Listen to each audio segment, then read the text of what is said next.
Hello everybody and welcome back to my continuation of my book reading of the last Sherlock Holmes story. Chapter 4, Moriarty is Dead. As a soldier and a doctor, I know that a man who is very badly hurt in battle often feels no pain. If he lives, he remembers nothing about what has happened to him. After that terrible night in Whitechapel, I was like that man. The next day I woke up and found myself lying in a park. My watch and my money had gone, and I was cold and dirty. I knew that I had spent many hours drinking, but I did not know where I had been or what had happened to me. I did not want to go to Baker Street because I was afraid that Holmes would be there, but I needed a bath and dry clothes. In the end, I paid the cab driver to knock on the door. The house was empty, so I went in. There was a telegram from Holmes. Reading, M has escaped us, it said. He is trying to leave the country, but I am following him. I did not know what to think. Was I mad? Or was my best friend, the man who I had worked with for so many years, a murderer? That evening, the murder in Whitechapel of a young woman called Marie Kelly was reported in the newspapers. This murder was more bloody, more horrible than any that had happened before. It was clear that it was the work of Jack the Ripper. I was still reading the newspaper reports of the murder when the street arrived. "Good evening, doctor," he said. "I'd like a word with Mr. Holmes." I did not know what to say. Did the police already know what Holmes had done? When the street saw the telegram, picked it up and read it. "Running off for a little holiday, is he?" he said. "Some of us have to work for a living. We've had enough of Mr. Holmes and the kind of help he gives the police." "Come now," I said. "Holmes was right. There was a murder on the night he told us that there would be." The street laughed. "Oh yes, there was a murder all right. We had hundreds of policemen on the street, but we couldn't stop the murder or catch the killer. The police were everywhere, except the little corner of Whitechapel where the girl died." He spoke in a low voice as he continued. "I've never seen anything like it. It will be days before I can eat meat again." "You're lucky that you didn't see her, doctor. We had to keep the worst things of all out of the newspapers, but I can tell you, the girl was pregnant. He cut her up and he cut up the baby too. I felt the hand touch me. He will kill twice tonight." "What did you say?" "Oh, nothing. What are you doing to catch him?" "What can we do?" Nobody heard a scream or saw anything. He looked again at the telegram. "Who is this M?" he asked. "Oh, he just means the murderer," I said. After the street left, I tried to think of some other way of explaining what I had seen that night. I had seen Holmes cutting up the body, but had not seen him kill the girl. How could my dear friend possibly be this terrible killer? Perhaps it was all part of some clever plan that I did not understand. For some days I thought I had found an answer to the problem, but then a telegram arrived from Holmes, who was now in Switzerland. It said, "M is no more. Returning Saturday, Holmes." Suddenly I realized that I was afraid of seeing him again, and my worries returned stronger than ever. Was he the killer or not? I had to know the truth, and quickly.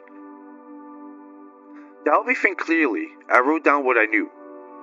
It's Sherlock Holmes, the Whitechapel murderer.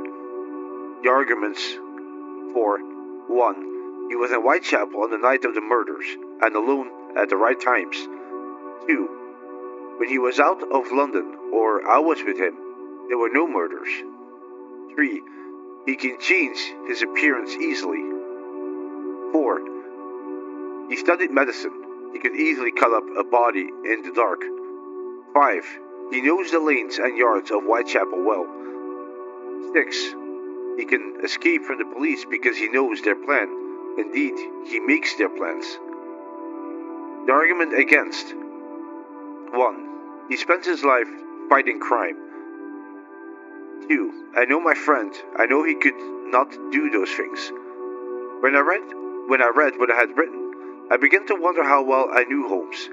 Did he really fight against crime? He took cases because they interest him, not because he hated crime. It was all just a game for him. He fought crime to amuse himself. It was now late at night, and I was terribly tired. But I knew that I had to decide what to do before Holmes came back.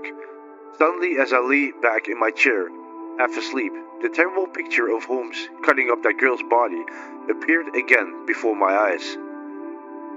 Then finally I knew. It was not what I had seen him do, but how he had done it. The look of cool amusement on his face, the way he sang as he worked. The man who could do that could do anything.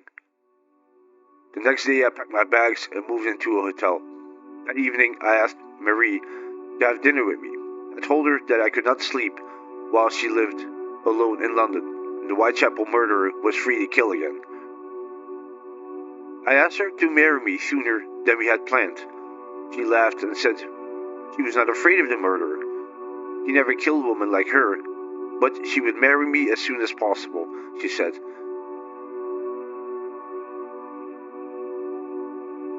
Because I looked so worried and unhappy. Then I wrote a letter to Holmes. I am sorry that I cannot welcome you home, I wrote, but I have a reason for that, the best reason in the world.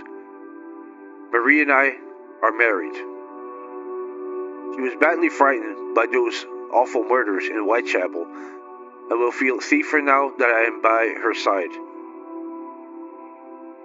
It is wonderful to hear from you that Professor Moriarty is dead. Of course, I look forward to hearing the full story of his death from you. Marie and I are spending a little time traveling. Please write to me at my London club. Several days later, Marie and I were married, and we left London, in a quiet little town by the sea. With Marie by my side, I felt strong enough to face the awful truth about Holmes, and to think about what I had to do. I could not go to the police with my story. They would think that I was mad. I decided that I would have to watch Holmes carefully. Only I could stop him killing again. When I returned to London, I found a letter from Holmes waiting for me at my club. He told me that he was going to Russia to work on a strange and exciting murder case. I am bored with London, now that Jack the Ripper is dead, he wrote. Perhaps the foreign criminal has more to offer me. I shall now return to London for some time. Please inform me of your new address. After reading this, I was happier than I had been for many weeks. Mary and I finished our holiday and moved to a house in London, not far from Baker Street.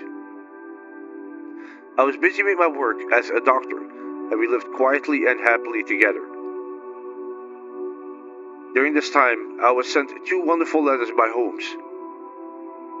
He had brought his work on the Russian mystery to a successful end, and had gone from Russia to Ceylon, where the sudden death of a rich tea planter offered him the interest and excitement he needed. The Holmes who wrote these letters to me sound like the old Holmes that I knew. He is dangerous when he is bored and uses cocaine, I thought. When he is enjoying his work, London is safe. So one day in March, as I walked along Baker Street, I saw a light in Holmes' window, and I knew that he had returned. I went in, and he welcomed me like the dear old friend he had been.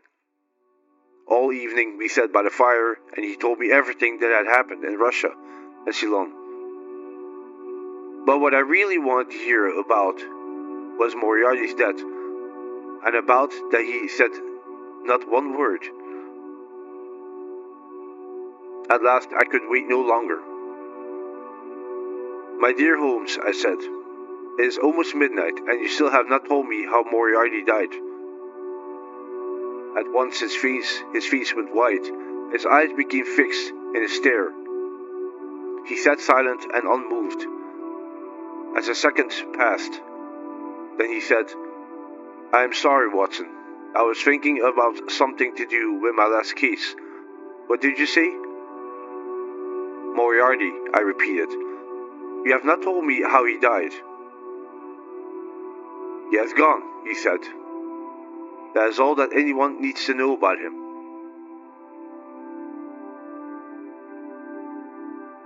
I asked him to tell me more and found out that his final meeting with Moriarty had been in Switzerland, on a narrow path above a famous waterfall.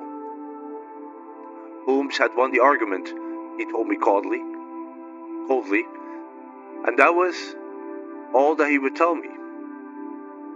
Holmes and I were friends again, and soon I began helping him with new cases.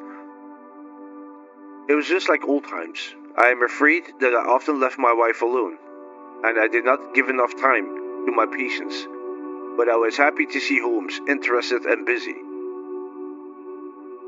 One day he gave me his cocaine bottle. "Take it, doctor," he said. "I do not need it anymore."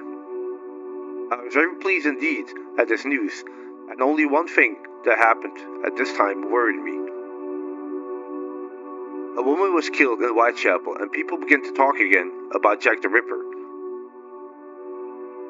I carefully checked where Holmes had been on the night of the murder and found that he had spent the evening with two famous foreign detectives.